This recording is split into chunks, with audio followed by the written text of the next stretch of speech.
Semana que acaba, semana que começa. A semana que terminou foi uma semana um pouco impactada pelos eventos em torno de Donald Trump, uma vez mais. A semana começou logo com os mercados a receberem os resultados das eleições na Alemanha, onde, tal como esperava, CDU-CSU de Friedrich Merz ganhou as eleições com um pouco menos de 30% dos votos. A segunda força política também, tal como apontado nas sondagens, foi o AfD da extrema-direita, com cerca de 20% dos votos, e mais abaixo tivemos então como terceira força política o SPD de Olaf Scholz. Isto acabou por dar, de alguma forma, o resultado esperado pelos mercados em geral, o que levou a fraco ou nenhum impacto nos mercados em termos gerais. O mercado agora está à espera, de facto, pelo governo que irá ser formado, provavelmente um governo de grande coligação entre a tal CDU-CSU e o SPD de Olaf Scholz.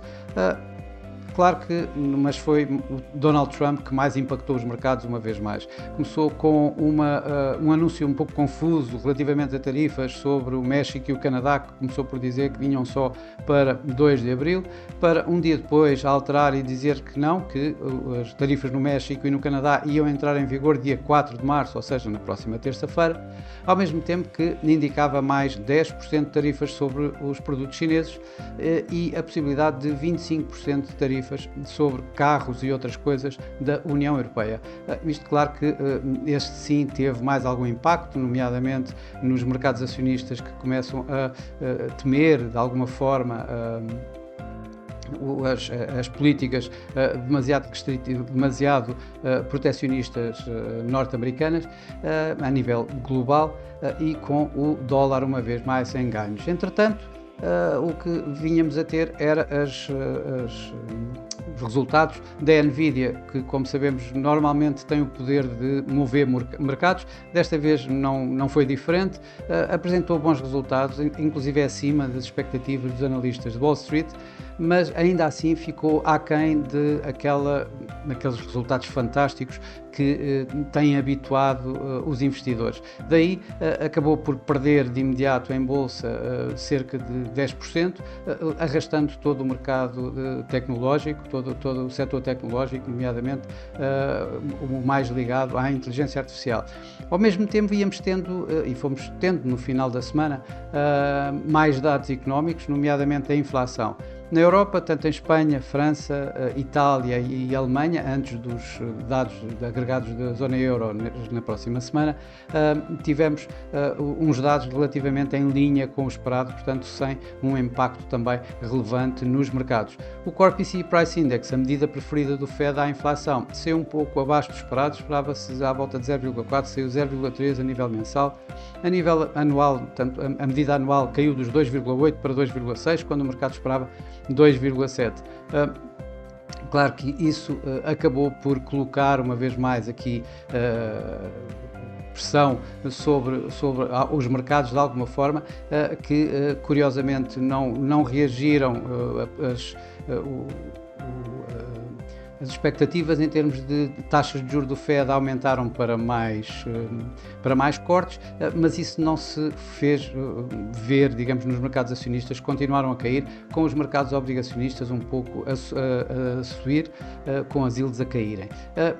Ao mesmo tempo, tivemos as minutas do Banco Central Europeu, que mostraram claramente que o Banco Central Europeu está na tal direção que Christine Lagarde falava e que outros também foram mencionando, ou seja, na inflação na direção dos 2% e, portanto, com as taxas de juros também nesse sentido, ou seja, a dar força para que continuem os cortes de taxas de juros. Isto depois de palavras como de Isabel Schnabel ou de Wunsch, que começam a colocar em dúvida se haverão ou não haverão, se não é a altura de discutir a paragem dos cortes de taxa de juros na zona euro. Já na Reserva Federal, os diversos membros da FOMC que foram falando, que foram comentando o mercado, todos eles são de opinião de que provavelmente o Banco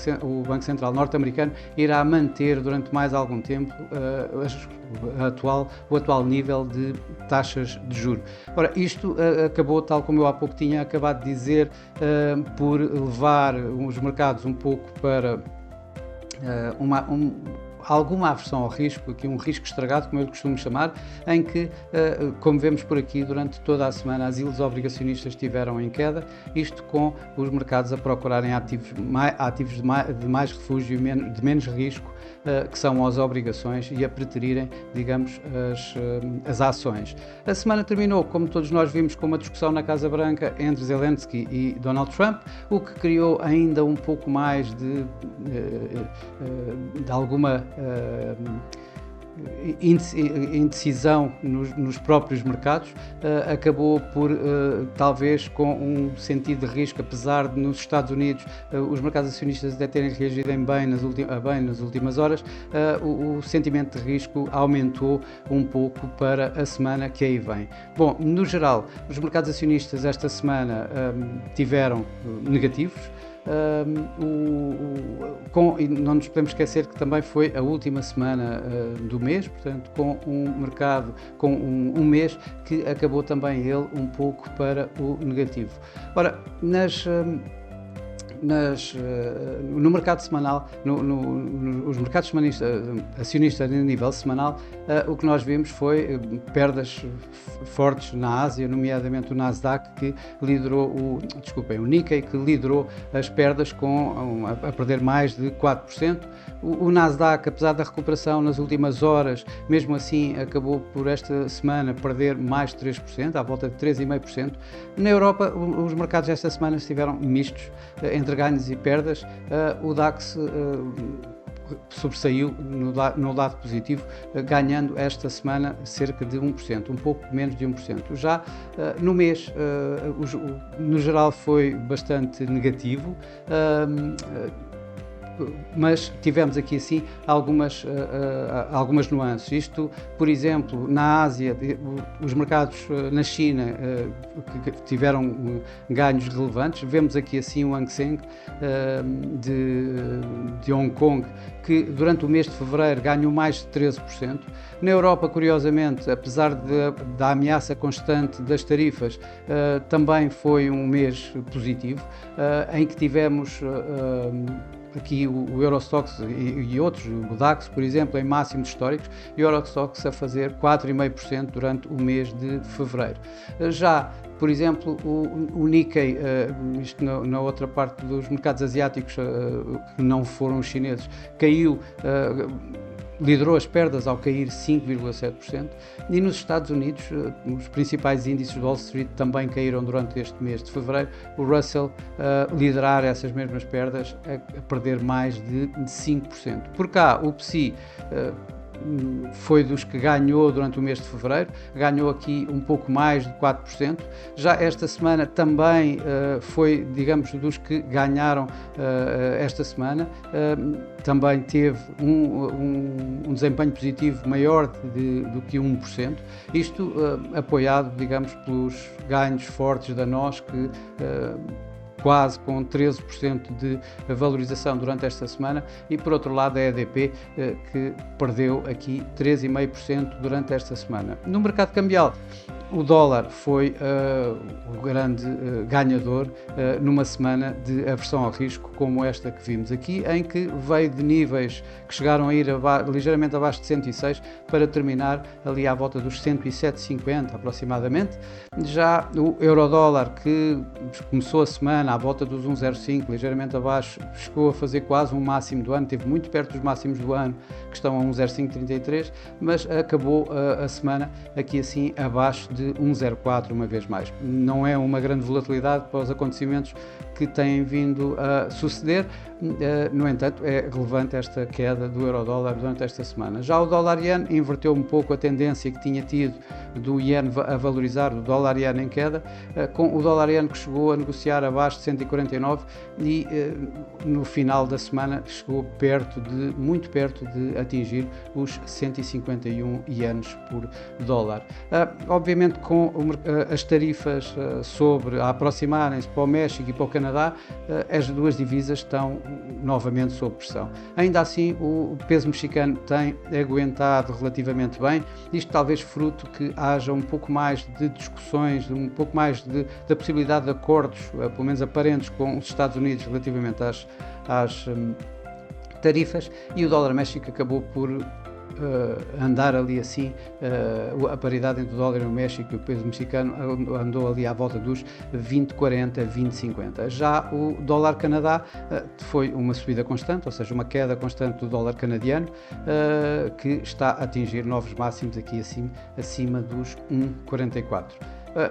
Claro que também toda a aversão ao risco que se sentiu, esta pressão sobre os mercados, acaba por levar também pressões às moedas emergentes, e tivemos o real brasileiro como a principal vítima esta semana, que foi o que mais perdeu, e perdeu aqui mais de 2,5% contra o dólar durante esta semana. Também os mercados de commodities sofreram pressões desta aversão ao risco que vimos a sentir durante esta semana, inclusive o ouro que registrou um novo máximo, em torno daqueles máximos que tem vindo a fazer, já vinha da semana passada, à volta acima dos 2.950 dólares por onça. No entanto, esta semana acabou por perder aqui cerca de 3% naquilo que poderá ser entendido como algum profit taking, como alguma tomada de lucros por parte do mercado. Os preços do petróleo também caíram. O Brent esta semana caiu aqui cerca de 2%. Isto quando no ano o WTI, por exemplo, norte-americano, no mês caiu 3,8%. E o ouro, apesar desta perda forte da semana passada, ainda assim, durante o mês de fevereiro, ganhou 1%. De notar que neste ano, ou seja, desde o princípio do ano, o ouro já ganhou cerca de 8%. A semana que começa vai ser uma semana, provavelmente, em que vamos continuar com mais Trump, com o Banco Central Europeu, com dados dos Non-Farm Payrolls, do mercado de trabalho norte-americano, e ainda com a China, com as duas sessões. O mercado vai estar atento ao que é que vai acontecer, qual é o desfecho desta situação com a Rússia e a Ucrânia, agora que as tensões entre os Estados Unidos e a Ucrânia voltaram a aumentar, isto numa altura também em que vamos ter esta semana a decisão se vão entrar ou não vão entrar em vigor as tais taxas de 25% sobre o México e sobre o Canadá na terça-feira, dia 4.